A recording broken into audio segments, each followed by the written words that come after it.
Hola, hola, muy buenos días, buenas tardes o buenas noches a todos mis hermanos. Espero que se encuentren muy bien. Qué bueno, aquí contar con cada uno de ustedes en una lección más. Y estamos de una vez. Bueno, número uno, como dije, dando gracias al Señor porque Él ha sido bueno con nosotros y nos ha permitido llegar hasta el día de hoy. Sus misericordias han sido nuevas cada día. Bueno, vamos a continuar, mis hermanos y mis hermanas, con el tema o el curso de la familia cristiana 1. En esta oportunidad vamos a ver lo que es la lección o el tema número 9. Y vamos a iniciar, como dije, con la novena lección del curso de la familia cristiana. Este curso o este tema, mejor dicho, son los 7 pilares en la vida del cristiano. Los 7 pilares en la vida del cristiano. Y para dar inicio a esta lección, vamos a ir a leer Proverbios capítulo 9, versículo 1 para ver qué nos dice. Proverbios 9, 1. Y nos dice el libro de Proverbios capítulo 9, versículo 1, dice: La sabiduría edificó su casa, labró sus 7 columnas. Me detengo. Ok, necesito aquí que observemos cómo dice, aquí la palabra cómo dice, que la sabiduría construyó su casa y dice que construyó 7 pilares, o mejor dicho también 7 fundamentos o 7 columnas, o en fin, como usted lo conozca y lo quiera llamar, 7 columnas, 7 pilares, etcétera. Ahora, este texto de Proverbios nos habla o nos está mostrando a la sabiduría personificada en una mujer sabia. Y lo primero que hace para edificar su casa dice que es labrar perdón, 7 columnas.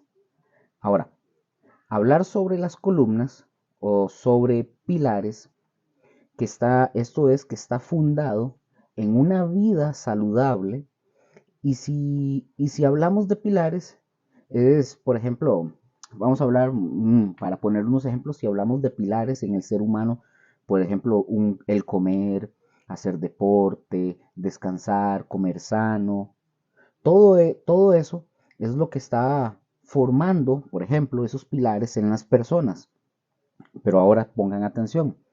En esta clase vamos a tomar, en este caso, vamos a tomar estas columnas para conocer por medio de la palabra de Dios cuáles serían esos 7 pilares o esas 7 columnas que sostienen la vida espiritual de todo verdadero cristiano, relacionándonos o relacionándolo más sobre la familia. Entonces, yo dije ahorita que, por ejemplo, un pilar en el ser humano de ahí es el comer, ¿verdad? Porque lo ocupamos para vivir, hacer deporte, etcétera.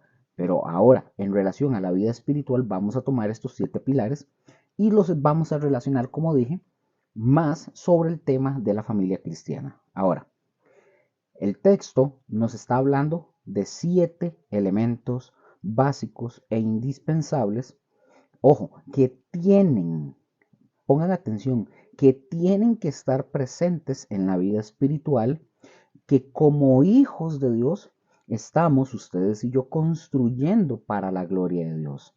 Ahora, veamos u observemos cuáles son estas 7 columnas que deben de estar presentes en la vida de todo cristiano. Es decir, si usted dice que usted es cristiano, estas 7 columnas deben de estar en su vida.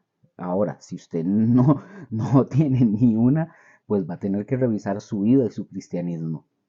Vamos, vamos a ir a ver la primera columna. Vamos a ir a ver la primera. Esta la vamos a encontrar en Lucas capítulo 19, versículo 10. Lucas 19, versículo 10.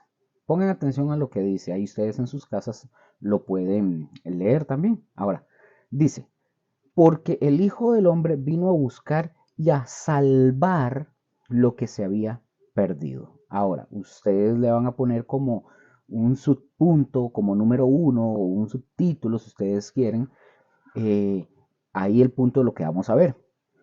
Como primer columna o primer pilar que vamos a observar y que vamos a analizar es lo vimos ahorita en el texto, es la salvación. El versículo decía, porque el Hijo del Hombre vino a buscar y a salvar, o sea, es salvación, lo que se había perdido. Es decir, la salvación como número uno. Ahora, pongan mucha atención. Según los conocedores, los expertos de estas 7 columnas que habla el versículo 1, ahorita el de Proverbios, ¿verdad? Que habla el versículo, el que leímos en Proverbios, dicho sea de paso, nos está hablando del tipo de construcción que se utilizaban, pongan atención, que se utilizaba en los tiempos de Salomón. Ahora, Luker, ¿cómo era eso? Bueno, ¿cómo era esta construcción, Luker? Bueno, pongan atención y háganse la imagen en sus mentes. Ahora, había 6 columnas laterales. 6 columnas laterales. 6 a un lado, 6 al otro. 6 columnas laterales. Y una columna principal en el centro. Esta era la que daba la seguridad a la edificación, es decir, 6 columnas laterales, ojo, y una al centro, que era la que sostenía o la que llevaba más carga, por así decirlo, o la que llevaba más peso. Era la que tenía más fundamento. Vamos a ver, esto es algo interesante, esto es un añadido que les voy a hacer. Esto es como cuando se construye una casa. Para construir una casa, levantar una casa de una planta, de 2 plantas, las especificaciones técnicas que dicen la ley tiene que tener una cierta profundidad para hacer lo que son las bases, ¿verdad? Para hacer lo que son los fundamentos de la casa y de ahí el poder ir levantando. Es una cierta profundidad. No, yo no tengo el dato ahorita a la mano. Pero, por ejemplo, si ustedes ven o van y construyen un edificio que va a ser de 500 metros de altura, eh, la fundación o las bases que se van a poner para sostener los pilotes y sostenerlas con todo el fundamento que va a llevar el edificio, jamás pueden ser 3 metros ni 5 metros. Tienen que ser similar a la altura del edificio para poder soportar toda la fuerza, toda la carga que lleva el edificio. Es decir, si es de 500 metros aproximadamente, una fundación para poder excavar y, y hacer esos fundamentos andan aproximadamente parecido, porque el edificio por los vientos y todo eso se va a tambalear, se va a llevar de lado a lado por los temblores, etcétera. Entonces se tiene que excavar profundo. Entonces es igual en este sentido, lo que veníamos hablando. Esta columna tenía más fundamento, o sea, tenía mayor profundidad para poder soportar la carga. Y ahora, en la vida del creyente, de la vida suya, del cristiano y la mía, pregunto, ¿cuál es el principal fundamento? Ok, hablando de columnas, dicho sea de paso. Bueno, lo acabamos de ver en el subtítulo, que es la salvación. Es la salvación, que es más importante ahora, es que aquí es algo interesante porque, o sea, ¿qué es más importante para usted? Pregunto, yo quiero preguntarles a ustedes. Obviamente no me pueden responder. Yo les dije que yo tengo ahí mi correo de Gmail, ustedes me pueden escribir si gustan. Y lo más pronto que yo pueda, yo respondería si fuera el caso. Ahora, ¿qué es lo más importante para cada uno de ustedes? Pregunto, ¿será la sanidad o la salvación? ¿Qué será más importante? ¿La sanidad o la salvación? Obviamente, si ustedes me preguntan a mí, yo voy a decir, evidentemente es la salvación. Por eso ahora, cuando entendemos esta parte, por ejemplo, de la salvación, nosotros la vamos a entender porque hay mucha gente, por ejemplo, hay mucha gente que está enferma en las iglesias, en muchos lugares, se ora por ellos, los ponemos en oración, etcétera, etcétera. Pero sin embargo, las personas siguen enfermos. ¿Y por qué puede ser este motivo? Bueno, porque muchas veces, mis hermanos, Dios está más interesado, pongan atención, muchas veces Dios está más interesado en nuestra salvación que en nuestra sanidad física. Y no es que Dios no pueda hacer una sanidad física, es que a veces es más importante la salvación de un alma, porque al final de cuentas una persona con una enfermedad física o sin enfermedad, va a morir. Y lo más importante es la vida de esa persona después de la muerte. Entonces Dios tiene, mis hermanos, un plan y un propósito, y todo lo que Él hace es perfecto. Entonces la salvación es la primera, o la columna principal en la vida de un cristiano es la salvación. Y la columna central de la vida de un cristiano, repito, es la salvación. Y yo no puedo llamarme cristiano si yo no tengo a Cristo como mi Señor y como mi Salvador. Es decir, ¿cómo me puedo llamar cristiano si yo no soy salvo? Es ilógico. Es ilógico que nos llamemos cristianos si nosotros no somos salvos. Y hoy nosotros encontramos mucha gente en las calles. Hoy ustedes van a escuchar gente que no es ni cristiana, que no creen, no apoyan, no han entregado sus vidas a Cristo. Y ustedes los oyen hablando de, sí, son cristianos. Y hablan y dicen hasta amén. Manejan la jerga que se utiliza en la vida del cristianismo y la iglesia, que amén, que Dios te bendiga y que etcétera, todo lo que se maneja, pero no son cristianos, no son salvos. Pero ellos dicen ser cristianos, pero bueno. Por eso nosotros debemos de tener a Cristo como nuestro Señor y como Salvador. Ahora, déjenme decirles algo. Hay muchas personas que, sí, como dije, asisten a las iglesias cristianas, ojo, van a los servicios, levantan las manos, cantan, van a la escuela bíblica, algunos incluso andan en misiones, pero muchos, mis hermanos, muchos de ellos no son salvos. Así de sencillo, no son salvos. Y ojo, y su vida los delata, se denota en su vida totalmente. Imagínense, yo les pongo un ejemplo. Yo he conocido hombres y mujeres que van a las iglesias, ojo con esto, van a las iglesias y hacen todo lo que ustedes y yo como creyentes hacemos. Todo. Hablan como cristianos, levantan las manos, cantan, se arrodillan, lloran, o sea, hacen todo eso, todo. Y en muchos casos, ojo con esto porque estos son testimonios reales, hay muchos casos que algunas de las esposas de algunos de estos hombres, y digo de hombres porque también suceden mujeres, pero estoy poniendo el ejemplo de casos reales que he escuchado, esposas de algunos hombres que han llegado a decir, mi esposo viene a la iglesia, hace todo eso, pero mi esposo no es cristiano. O dicen ellos, mi esposa no es cristiana, viene a la iglesia, hace todo, pero no es cristiana.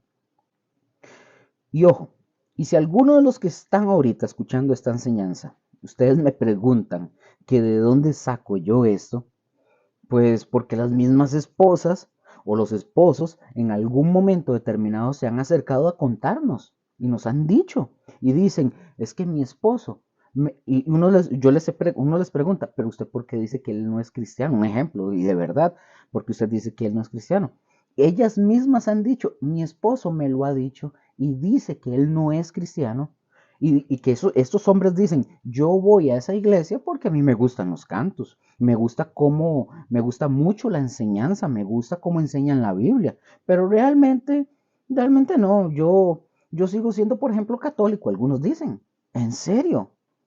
Y déjenme decirles algo, muchos de estos han estado en las iglesias durante muchos años congregándose y aún así algunas esposas que tienen a un marido así, de verdad, dicen la verdad, que estos hombres dicen la verdad, no, las mujeres dicen, la verdad, yo sí creo lo que mi esposo dice, han dicho eso, yo sí creo lo que mi esposo dice, porque su comportamiento muchas veces no es de un cristiano. Ahora, ese es un ejemplo de personas, de hombres o de mujeres que han estado congregándose durante muchos años y que realmente no son cristianos, no son salvos, nunca han recibido al Señor y nunca se han arrepentido de sus pecados, nada más van porque sienten rico, sienten quieren nada más darle el narizazo así, oler como que si fuera la narcoreligión, pegarle el narizazo y sentirse bien el domingo. O hay otros casos que son todavía más graves. Gente que está viviendo, cristianos que están viviendo en unión libre y están involucrados en el servicio, haciendo todo, y quieren que los pongan a profetizar, que los pongan a predicar, pero están viviendo con el hombre o la mujer de otra persona. y están viviendo en adulterio y en fornicación al mismo tiempo.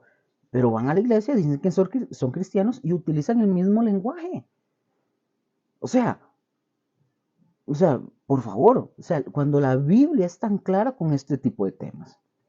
Pero mis hermanos, así hay muchos, así hay muchos. Por eso hay un famoso dicho que dice, no todo lo que brilla es oro.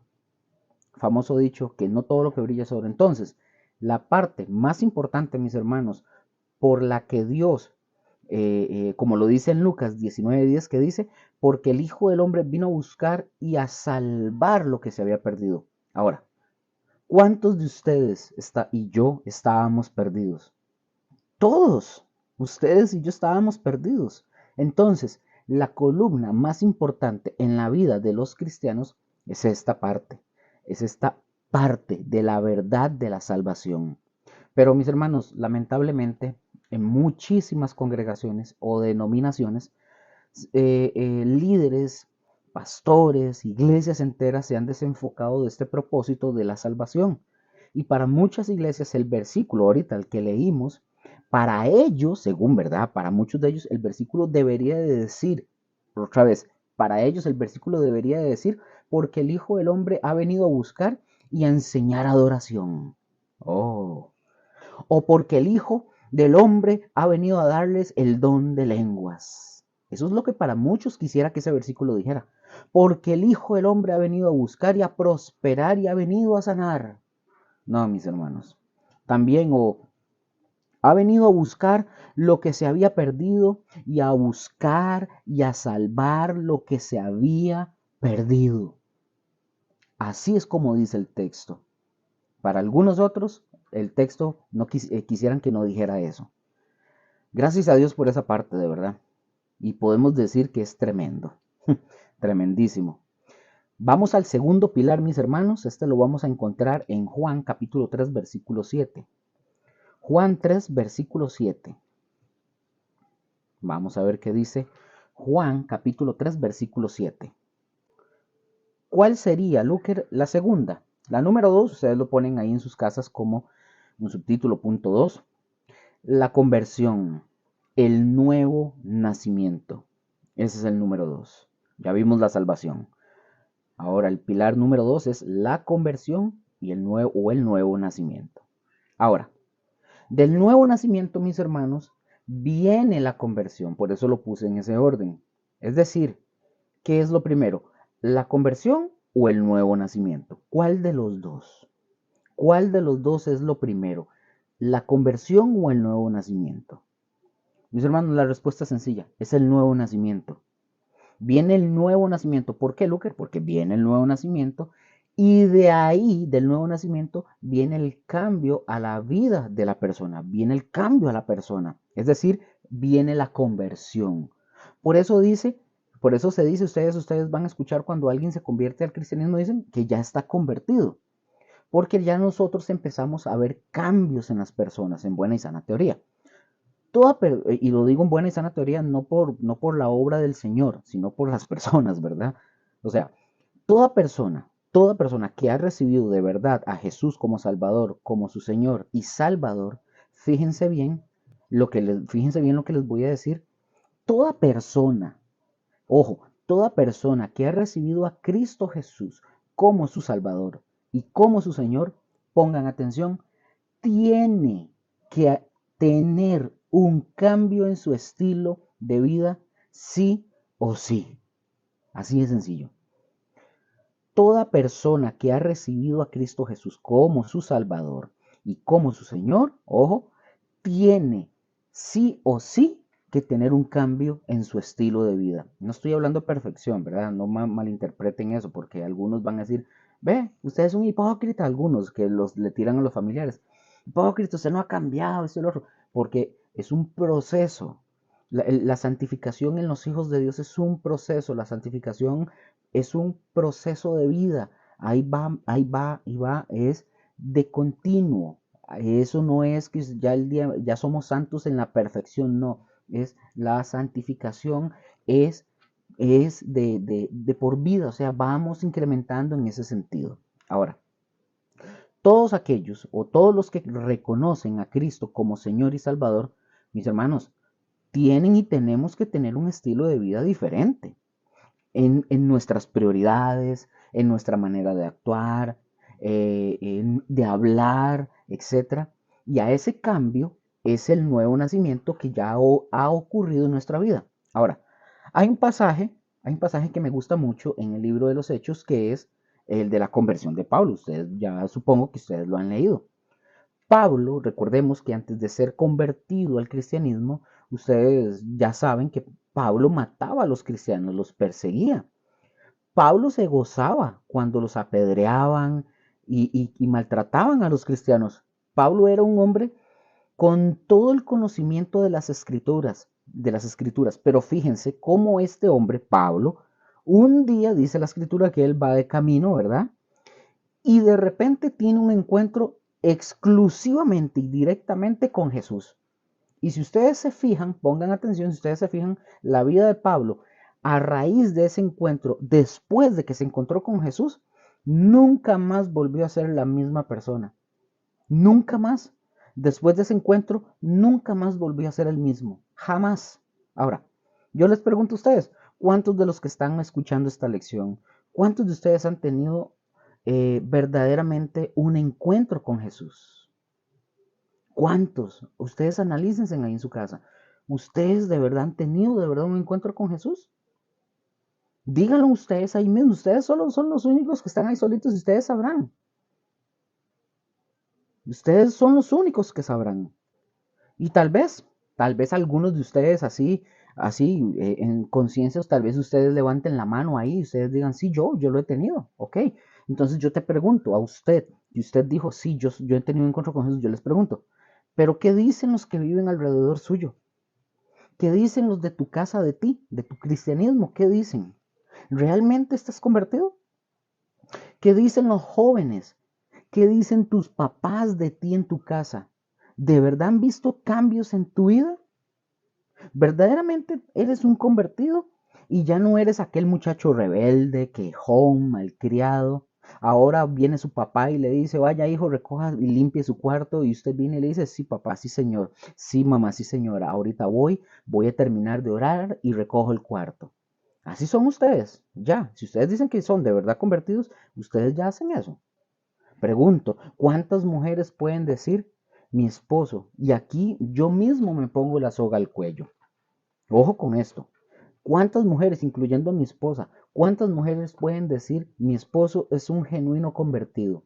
No perfecto, igual, como todos, no perfecto, pero ¿cuántos pueden decir, mira, mi esposo es de verdad un genuino convertido, un genuino hijo de Dios? Ahora, mis hermanos, si realmente ustedes y yo nos llamamos cristianos, tenemos o ya tenemos la salvación, tenemos que tener la salvación, pero que después de esta salvación tiene que llegar el nuevo nacimiento. Y el nuevo nacimiento nos va a llevar a un cambio de vida, a una conversión genuina. ¿Y saben quiénes son los primeros? Pongan atención.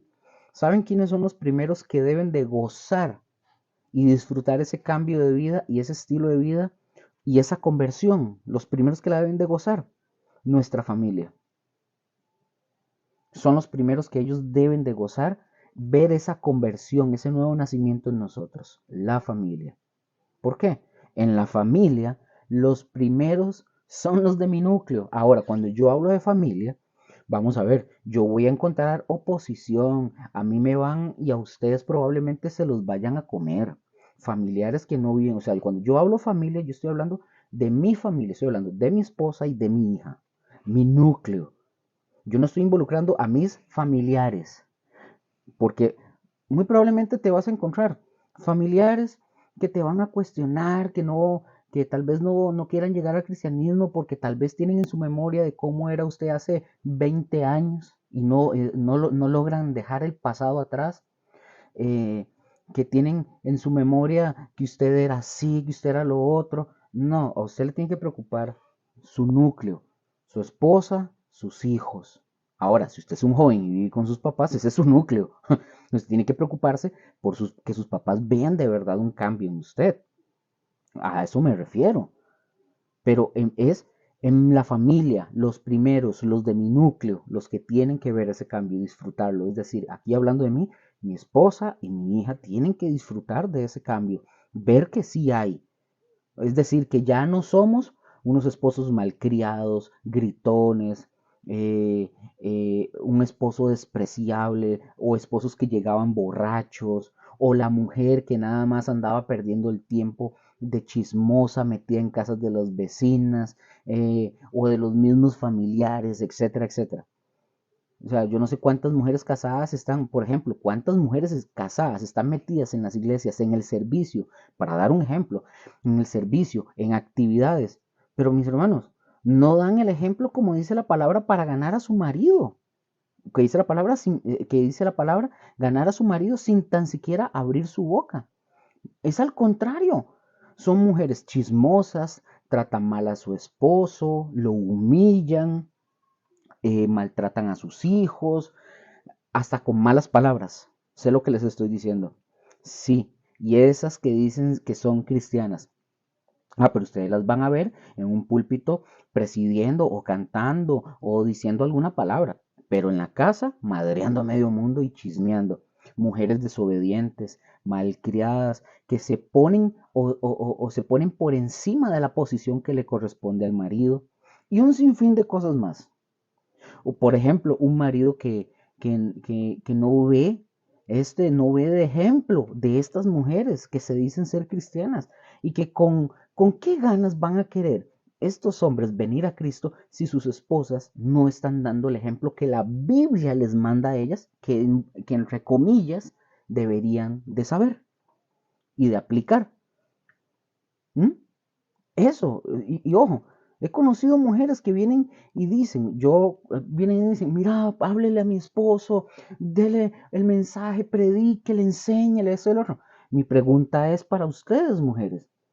Si usted es cristiana y tenés 5, 10, 15, 20, 30 años de ser cristiana y estar casada con este hombre, y este hombre en ese tiempo de esos años casados nunca ha querido entrar a una iglesia, le pregunto a usted como mujer, no a su esposo, a usted, ¿por qué él no ha ido?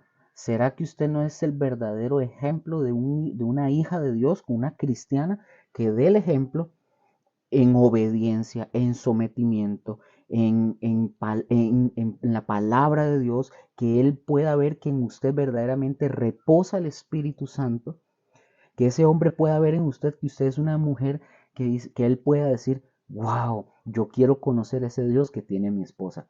Déjeme decirle que si no es así, no le eche la pelota a otros que le hablen del Evangelio cuando usted ni siquiera ha pasado por el camino que le acabo de mencionar, en obediencia, como dice la palabra, en sometimiento, en guardar silencio, en respetar a su marido, porque la palabra no te manda a que él tiene que ser convertido para que usted lo respete y lo obedezca. Así de sencillo. Así que si usted lo quiere ganar, gánelo con su ejemplo, conviértase, nazca de nuevo y va a ver que su esposo va a poder ver cambios en usted. Y ahora, ¿y saben qué sí impacta a un hombre o a una mujer cuando verdaderamente te conviertes? Eso llama, eso cuando usted deja, ustedes mujeres, cuando ustedes dejan de estar sermoneando y cuando usted cesa de tratar de cambiar a la otra persona, y entre muchas cosas, cuando usted se convierte y usted deja de estar sermoneando, tratando de cambiar a la otra persona, etcétera, eso sí llama la atención.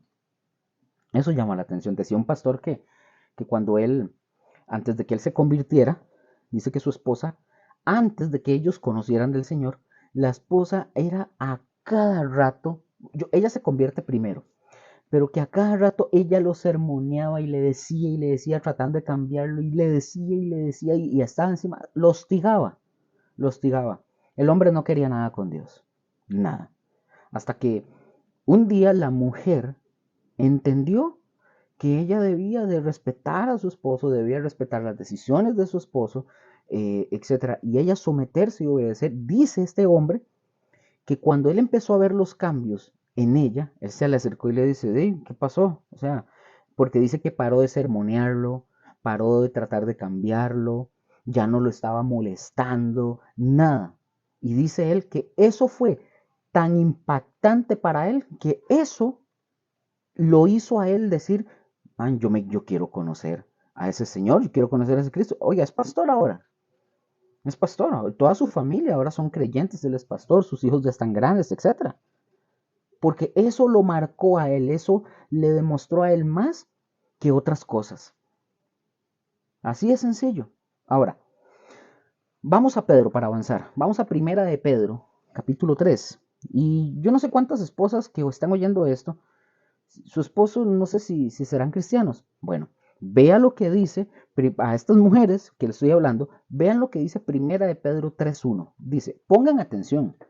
Asimismo, y ojo, estoy hablándole a mujeres cristianas, hijas de Dios, ¿verdad? Porque si usted está escuchando esto y usted no ha nacido de nuevo y usted no conoce al Señor, usted va a interpretar que esto es machismo, esto es misógino. No, no, no, no. Eh, Tienes mucho camino por recorrer para poder comprender, es decir, usted no comprende. Pero si usted es cristiana y usted tiene muchos años de estar en el cristianismo y no ha entendido esto, aquí se lo voy a decir. Pongan atención a lo que dice. Asimismo, Primera de Pedro 3.1, asimismo vosotras mujeres, estad sujetas a vuestros maridos, para que también los que no creen a la palabra, hablando de los esposos no creyentes, sean ganados sin palabra por la conducta de sus esposas. Quiero leerles este mismo texto, pero en la traducción viviente. Pongan atención a lo que dice esta traducción. Ojo lo que dice. Es el mismo, pero en la traducción viviente. Dice, de la misma manera, ustedes esposas tienen que aceptar la autoridad de sus esposos. Entonces, aun cuando alguno de ellos, de esos esposos, se niegue a obedecer la buena noticia, la vida recta de ustedes, mujeres, les hablará sin palabras. Ellos serán ganados. Uf, no tengo que añadir más nada. No tengo que añadir más nada. Ahí está. Si lo quieren buscar, búsquenlo. Primera de Pedro 3.1 en la traducción viviente, la nueva traducción viviente, si lo quieren. Y ahí ustedes pueden ver otras versiones como ustedes gusten. Así que, mujeres, si ustedes es de esas mujeres que se sienten empoderadas, ¿verdad? Que ahora que han salido estas pseudo pastoras a relucir por todo el mundo, dejen de estar escuchando a ese tipo de mujeres y lean la palabra, obedezcan a Dios y déjense de tanta babosada ya. Es mucho, es demasiado y también esto es para los hombres. Ahora, esto, ¿qué lo origina? Todo esto, ¿qué lo origina? Lo que estábamos hablando, el nuevo nacimiento. Ahora, la primer área o el primer lugar o nuestra, por así decirlo, nuestra primera plataforma para poder expresar nuestros cambios es nuestra familia. Es decir, qué hipocresía sería, yo hablaba con mi esposa un día de eso, y qué hipocresía sería que andemos quedando bien con todo el mundo, sea en el trabajo, en la escuela, con los vecinos, con otros familiares, pero que en nuestras casas no tengamos, y lo digo para mí primeramente, no tengamos un solo cambio. Entonces, quiere decir que no es una conversión total, es una conversión a conveniencia. Nuestra familia, mis hermanos, tiene que disfrutar y tiene que gozar de los cambios de cada uno de nosotros, de verdad. Yo como hombre, de mi esposa, tiene que disfrutar eso, y mi hija, mi esposa, tiene que hacerlo para nosotros disfrutar de verdad de ese cambio, y mi hija también. O sea, tenemos que verlos. Y esa es la parte más importante. Ahora, toda persona, ojo, toda persona que ha recibido a Jesús como su Salvador, tiene sí o sí, ojo, tiene sí o sí que tener un cambio en su estilo de vida. Por ejemplo, como dije, en sus prioridades. Es decir, si a usted, a mí no porque yo no lo hacía, pero si a usted le gustaba tomar, pues ya no toma. Si antes a usted le gustaba fumar, pues ya usted ya no fuma. O sea, porque ya esas no van a ser tus prioridades, no va a ser el alcohol ni el tabaco, ni la música, ni andar en los bailes, ni en ese tipo de cosas. No porque alguien te lo diga, porque no es así. porque hay cambios en tu vida y en tu manera de actuar. O sea, ya no, por ejemplo, ya no llegamos tarde al trabajo, ahí eso es una pedrada para mí, porque hey, eso, ya, esos son ejemplos, ya no llegamos tarde al trabajo. Oigan, ¿ustedes saben algo? Hay personas que con solo, ojo con esto, hay personas que solo con el puro testimonio de nosotros se pueden llegar a convertir. No porque nosotros tengamos algún poder, pero por ver el ejemplo. Hay personas que se llegan a convertir. Les voy a contar el ejemplo de un hombre, este es un pastor, dice este hombre, es el mismo de la historia que le conté de la esposa. Él trabajaba en un banco, pongan atención, dice que el guarda de seguridad donde él trabajaba, él no era guarda, él era parte de la administración. Dice que él cuando llegaba al trabajo, él siempre llegaba tarde al trabajo, lo recibía un guarda con el que él eran muy compillas, eran muy amigos. El guarda lo recibía, lo abría y todo. Y dice que muchas de las veces este guarda era el que le tenía a él algún tipo de comida o algo, porque él llegaba con goma, llegaba, se había echado un fiestón la noche anterior y llegaba ese día a trabajar y iba pero crudo, crudo, crudo. Entonces era con el guarda con el que se compartía en verdad ese tipo de cosillas. Ahora, cuando él se convierte, dice él, que él empezó a dar un cambio de vida genuino, como que ya empezó a llegar temprano, ya no llegaba 15 minutos tarde, ahora más bien llegaba 10 o 20 minutos antes y que el guarda más bien se quedaba sorprendido viéndolo. Ahora ya él llegaba con su Biblia en el brazo, iba a su cubículo, se sentaba, se ponía a orar y se ponía a leer la Biblia, que dice que el guarda se quedaba así como extrañado, extrañado. Entonces, él dice que en su ignorancia el guarda se le acercó y le dice, hey viejo, ¿qué fue? ¿Qué pasó con usted? ¿Qué ha estado pasando? Y él, pero ¿cómo? ¿A qué se refiere? Llega temprano, ya no llega crudo ni con goma. Llega antes al trabajo. Ahora llega, se pone a leer usted la Biblia y se pone a orar. ¿Y qué pasó?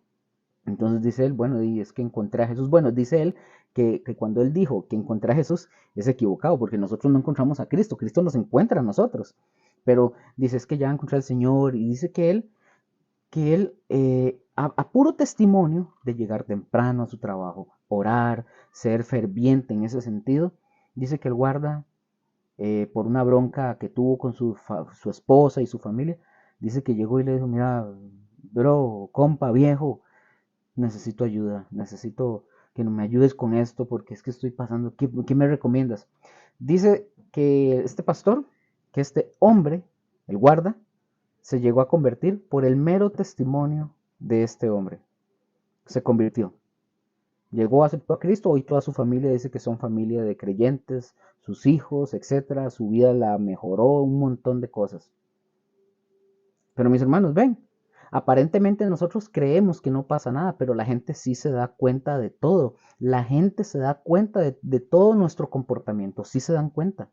Entonces, nosotros vemos que ese asunto o eso del nuevo nacimiento, que se le llama la conversión también, es decir, es reconocer que nuestro estilo de vida no era agradable al Señor. Y grábeselo bien, no era agradable al Señor. Ustedes se imaginan, hay cristianos que dicen, a mí no me importa, yo soy así porque así soy. Yo creo que todos hemos dicho eso en algún momento. No, tenemos que cuidarnos porque tenemos vecinos, tenemos familiares y muchas veces vamos a fallar y muchas veces, sí es cierto, hemos fallado y hemos dejado mal ciertas cosas. Pero en cuanto pueda, en cuanto tengamos nosotros en nuestro poder, hacer lo bueno. No es ser hipócrita, quiero que entiendan, no es ser hipócrita, pero no se trata nada más de agarrar y hacer las cosas. Es que yo no soy hipócrita y yo hago esto, no. O sea, yo tengo amigos cristianos, por ejemplo, que son cristianos. Y vean, esto lo aprendí. Antes, antes usted dañaba con lo que hablaba, pero ahora usted puede dañar a una persona con lo que usted escribe y postea en sus redes sociales. Y la gente, lo que usted postea y lo que usted escriba, es lo que la gente va a pensar de usted y es lo que la gente ve de usted. O sea, yo tengo amigos que dicen ser cristianos, que postean cosas, a veces que dan risa, memes, que yo me río a veces, pero a veces postean unas cosas que usted dice, man, esto no entra en la categoría como para que un cristiano lo postee. que publique cosas con ciertas palabras, con ciertas imágenes. Yo no digo que no posteen memes, porque yo a veces pues, subo memes graciosos, pero hay que tener cuidado de qué tipo de memes, qué tipo de palabras estoy poniendo, porque si yo digo ser cristiano y estoy posteando memes que dicen cada tontería, como 50 memes, y después publico una imagen que diga un versículo bíblico o algo bíblico, van a decir, pero este man es como un transformer. Esta persona, esta hombre, esta mujer es como un transformer, o sea, no se sabe. No se sabe si va o viene. No se sabe ni en qué cree. Y los toman de burla los incrédulos por culpa de ellos. Y eso pasa. Y vean, quiero ponerles el ejemplo también de este también de un ejemplo. Dice este mismo pastor, interesantemente, dice que él tiene un cuñado de parte, no me acuerdo, es un cuñado, pues. Dice que este hombre le quería pegar a él. Hace muchos años, eso ya fue hace muchísimos años. Dice que le quería pegar. Porque la esposa de este hombre estaba comenzando a congregarse en la iglesia de ellos. Estaba comenzando a congregarse y ellos le hablaban de Cristo a la esposa. Entonces este hombre estaba pero cabreaititico porque le hablaban a la esposa del Señor. Ahora, pongan atención. La esposa comenta de este hombre, comenta que el esposo es un buen marido, dice que es un marido completamente recto, una persona que no toma, que no fuma, respeta a sus padres, una persona en todo el sentido de la palabra, digamos, humanamente hablando, correcto, buen trabajador, etcétera, etcétera. Este hombre nunca había agredido para nada a su esposa ni a sus hijos, más bien dice que cada vez que él llegaba del trabajo, la esposa después de haber pasado toda su jornada con los chiquitos, etcétera, más bien él venía al trabajo y se ponía el delantal, se ponía a lavar trastes, le cocinaba, o sea, un buen hombre, pero él le quería pegar al pastor. Entonces, dice, eh, dice que dice la mujer que, la esposa de este hombre, que ella lo afirma, ella dice, no, mi esposo es increíble, o sea, mi esposo no le achaco nada. Todo eso él lo hace, pero había algo que a ella le incomodaba. Entonces, dice que al final este hombre le dice a ella que ya no vuelva más a la iglesia. Entonces, esta mujer, ojo, esta mujer, un día que ella tenía que ir a la iglesia, le dice, ojo, ojo, vean qué interesante lo que le dice. Le dice él, bueno, les dije, este hombre, primero, le prohíbe a su esposa ir a la iglesia. ¿Y la esposa qué hizo? La esposa le obedeció, ojo. Y le dice él un día, dice que se la topó en la casa, se la topa en la casa y y le dice al esposo, ¿hey qué? ¿No es que a usted le gusta ir tanto a la iglesia? ¿Y por qué no va a la iglesia? ¿Por qué? ¿Qué está haciendo aquí? ¿Por qué usted no va a la iglesia? Ella le responde a él, en esa iglesia a mí me han enseñado a respetar y a obedecer a mi marido, a obedecerte. Y si yo no te obedezco, yo voy a tener problemas con Dios. Pero si yo te obedezco, tú estás en problemas con Dios. Dicen que eso fue tan impactante para el esposo de esta mujer que este hombre reconoció, fue a la iglesia y se convirtió al Señor. Por el testimonio de esta mujer. Por el testimonio. Así, en serio. Mis hermanos, sí o sí, pongan atención mis hermanos, sí o sí, se tiene que notar. Y de verdad se tiene que notar nuestro cambio. Por eso nuestra vida tiene que ser diferente. Si realmente ustedes y yo estamos convertidos, los primeros que deben de gozar de esos cambios es tu esposo, tu esposa, nuestros hijos, nuestros padres, etc. Ellos son los primeros que deben de saborear ese cambio, es decir, Señor, gracias porque ahora tengo una esposa que de verdad está convertida, de verdad que sí. Hoy, Señor, ahora tengo un esposo que de verdad está convertido, ahora mis hijos están en tus caminos, ahora están convertidos. Pero mis hermanos, hay que pagar un precio. No es gratis y no es fácil. cosa que muchos no están dispuestos a hacerlo y siguen caminando de la misma manera. Y sí, hablan de Cristo, van a la iglesia, pero no hay un cambio genuino en sus vidas. Es decir, reconocer que nuestro estilo de vida no era agradable a Dios y dejar de vivir de esa manera y comenzar cada día a vivir de la manera como Dios quiere. Así de sencillo. Isaías 1. Isaías capítulo 1, versículos 16 al 20. Se los leo de una vez. Dice, lavaos y limpiaos, quitad la iniquidad de vuestras obras de delante de mis ojos, dejad de hacer lo malo, aprended a hacer el bien, buscad el juicio, restituid al agraviado, haced justicia al huérfano, amparad a la viuda. Venid luego, dice Jehová, y estemos a cuenta. Si vuestros pecados fueren como la grana, como la nieve serán emblanquecidos. Si fueren rojos como el carmesí, vendrán a ser como blanca lana. Si quisiereis y oyereis, comeréis el bien de la tierra. Si no quisiereis y fuereis rebeldes, seréis consumidos a espada, porque la boca de Jehová lo ha dicho. Ahora, mis hermanos, el cristianismo no se trata nada más, no se trata nada más de que ya no hacemos lo malo, sino de aprender cada día también a hacer lo bueno. Por ejemplo, repito, yo no fumaba ni tomaba, pero lo pongo como ejemplo. Eh, si usted fumaba, pues ya no. Si tomaba, ya no. Ahora, está bien, ya dejaron o dejaste de hacer ese tipo de cosas, de hacer lo malo, ¿verdad?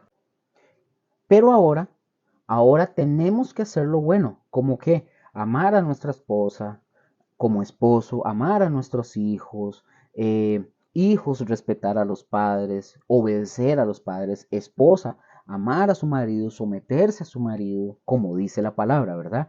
Como dice la palabra de Dios. Es decir, un cristiano no es una persona que ha dejado de hacer lo malo, sino que es una persona que está luchando cada día por hacer lo que es correcto y bueno y agradable para el Señor. Muchos de ustedes pueden estar ahorita pensando, imaginándose, pero que es muy fácil perdón, es muy difícil dejar lo malo. Bueno, a lo mejor usted esté pensando eso ahorita, tal vez. Es que Luker, es que usted no sabe lo que usted está diciendo, usted no sabe, la verdad es que está bien difícil dejar de hacer lo malo, Luker. Y hacerlo bueno está difícil. No, no, no, Luker está fregado. No, mis hermanos, ustedes no saben. Pero déjenme decirles algo. La palabra del Señor nos dice que no podemos solos. La misma palabra nos enseña, no podemos solos. Si ustedes o yo lo hacemos solos, yo les voy a dar a ustedes la razón de sus argumentos, de que no podemos. Así de sencillo. Pero mis hermanos, con la ayuda de nuestro Señor, lo hacemos y sí vamos a poder. ¿Qué dice Filipenses 4:13? ¿Qué dice? Y veamos lo que dice. Dice, todo lo puedo en Cristo que me fortalece. Vea también lo que dice Filipenses 2:13. Dice, porque Dios es el que en vosotros produce. ¿Quién es el que produce? ¿Ustedes o Dios? Dios produce en vosotros, así el querer como el hacer, por su buena voluntad. Así de sencillo, mis hermanos, así de fácil. El Señor es quien produce en nosotros el querer y el hacerlo.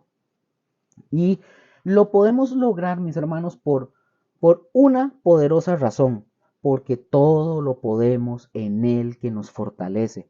Así de sencillo, así de simple. Vamos a la tercera. Vamos al Salmo 36:1. Y todo esto hay que vivirlo, de verdad. No es fácil, nadie ha dicho que sea fácil, pero hay que hacerlo. Salmo 36:1. Salmo 36:1. Y como dije, todo esto hay que vivirlo porque, pues, si no lo hacemos, si no lo practicamos, se nos olvida.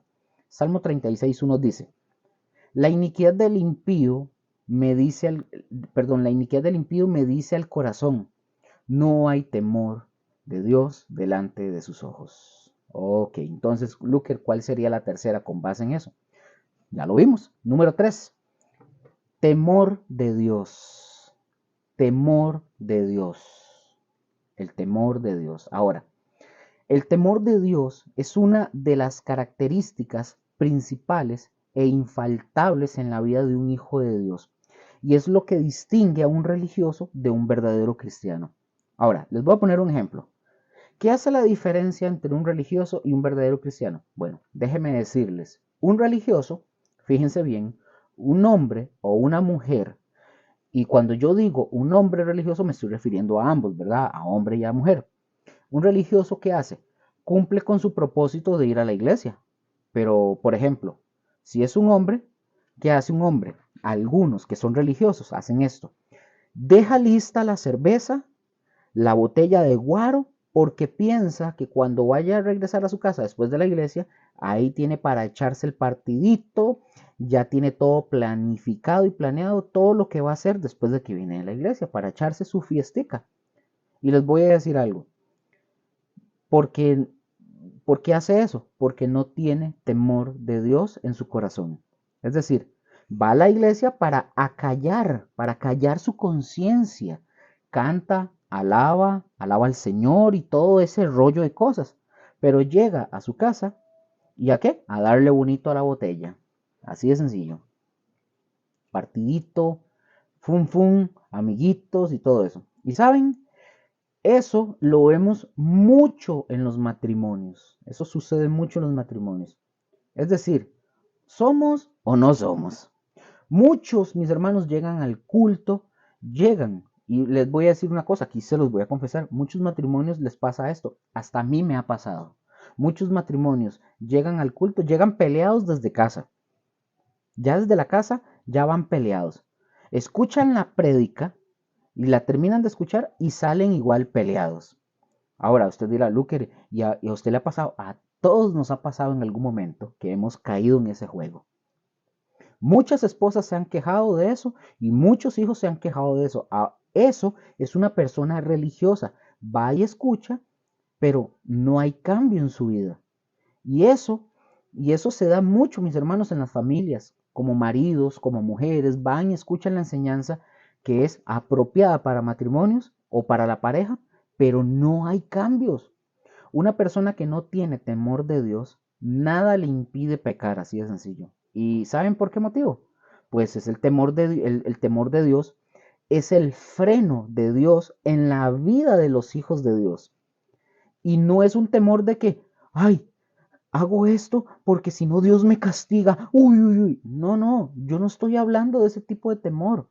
Estoy hablando del respeto que los hijos tienen con los padres. Por ejemplo, que un padre, de que vengan y le digan al hijo, ay, vámonos a la fiesta, avise que usted no va a llegar a dormir. ¿O qué? ¿No te dejan o te regañan tus papás? Y que el hijo responda, no, no es que no me dejen, o es que no es tampoco que me peguen o que me regañen, simplemente es una forma de respetar a mis padres. Una joven, por ejemplo, una mujer joven que sale de su casa para ir al altar de matrimonio, una hija de familia que sale de su casa para ir al altar de matrimonio como Dios manda, y no porque no tuvo la oportunidad de hacer cosas, tuvo muchas oportunidades esta muchacha, es un ejemplo, y a lo mejor el novio fue tal vez muy insistente para hacer este tipo de cosas, pero sin embargo, esta jovencita viene y le dice, no lo hago nada más por temor a Dios y temor a mis padres, o sea, por respeto a Dios y por respeto a mis padres. Si yo salgo de la casa, yo salgo con la frente en alto. Yo les pongo un ejemplo, y esto es un ejemplo real, que lo vivo yo. Mi esposa salió de su casa con la frente en alto. Mi esposa no se vino a juntar conmigo, no vivimos en unión libre, nada. Ella salió con la frente en alto. Ella salió casada como Dios manda. Así de sencillo. Y mi esposa es un gran tesoro. Ella no vino a decir, probemos a ver 6 meses, probemos un año, a ver. No, nada. Se me aguanta, Chito. Se me aguanta hasta que nos casemos. Nos casamos en noviembre. Nos casamos en noviembre, el 23. Bueno, nos casamos en la boda de la iglesia, el 23 de noviembre del 2012. La civil fue un mes antes. Fue el 23, si más no me equivoco, el 23 de octubre, la civil, que es la boda, el matrimonio como tal. Nos casamos y mi esposa salió con la frente en alto, su familia no fue ni avergonzada, su familia no fue nada. En mi casa, todos los que nunca habían hecho las cosas en orden, pues nosotros lo hicimos como Dios establece. Y eso es un orgullo, eso es el respeto a Dios. Eso es temor de Dios, es respetar lo que Dios dice, las normas de Dios. Y yo espero que también así sea con mi hija y por eso le estamos enseñando, para que ella respete a Dios y tenga ese freno, el temor de Dios. A mi hija también el día de mañana, que ella tenga que salir de la casa, que tenga que salir de la casa con la frente en alto. Y como dije, mis hermanos, como lo dije, eh, los mismos, y lo mismo, los jóvenes, por ejemplo, es decir, entiéndanlo de esa manera. Ese es el temor de Dios. Es decir, el temor de Dios no es el miedo de que se me va a aparecer el coco y ¡buh! No, no, no. Es el respeto. Conozco ejemplos, mis hermanos. Yo les voy a ser muy sincero. A mí, ojalá fuera permitido poner nombres y apellidos, pero no, Dios guarde. Pero qué vergonzoso. Es vergonzoso toparse, y lo voy a decir así, perdón, no lo hago por ofender, pero es vergonzoso y es la realidad porque cuando Dios restringe algo, Dios no lo restringe por malo, Dios no nos restringe a nosotros, sino cuando Dios dice, guárdate de no tener relaciones antes del matrimonio, Él sabe por qué lo está diciendo. Pero venir, y conozco mujeres que tienen 7, 2, 3, 5 hijos de diferentes papás, solteras, abandonadas, ellas culpando al sistema, culpando a los hombres, a medio mundo. No, mamita, perdón, usted misma fue la que se metió en esas broncas. No es que todos sean iguales, porque no es así. No todos son iguales. Es que usted no tiene dominio propio. Y no quieres nada con el Señor. A eso hay que añadirle, ¿verdad? Y no tienes temor de Dios. Y te vas siempre con los más irresponsables y con el peor es nada que te encuentras en la calle. Como dije, y yo con orgullo lo digo, mi esposa salió con la frente en alto. Y aquí estamos, batallando, dándole bonito. Mis hermanos, y cuando la Biblia nos habla de temor de Dios, nos habla de respeto. Eso es lo que hace falta en muchos cristianos, el respeto a Dios. Cámbielo y póngale temor o póngale respeto como ustedes quieran, pero eso hace falta en la vida de los cristianos, en las familias, en el mundo. El respeto a Dios es un freno en la vida del cristiano. Y ya voy finalizando. Cuando yo me convertí, mis hermanos, yo dejé de hacer muchas cosas que no eran agradables a Dios.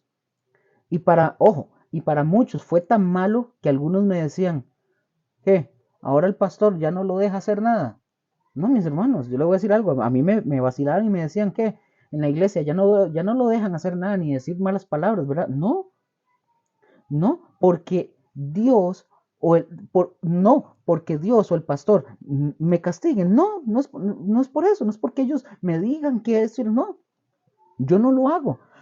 No lo hago solo porque quiero agradar a Dios. Ya viví yo todo eso. Ahora yo quiero vivir una vida diferente, de vivir desordenado, de vivir esa vida sucia y asquerosa. Yo no la quiero. Ya la viví. Ahora yo quiero vivir, como dije, diferente, agradando a Dios, porque amo a Dios, porque respeto a Dios y porque Él me ha salvado a mí y me ha rescatado de la vida anterior que yo llevaba. Entonces, mis hermanos, hubo una conversión en mi vida. Y finalizo con esto. Dice el Salmo 19:9. El temor de Jehová es limpio, que permanece para siempre. Los juicios de Jehová son verdad, todos justos. Mis hermanos, continuamos en la siguiente lección con los otros pilares que quedan pendientes.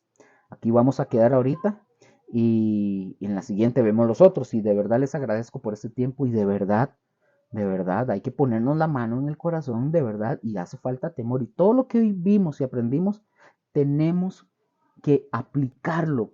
Cuesta, sí, cuesta mucho.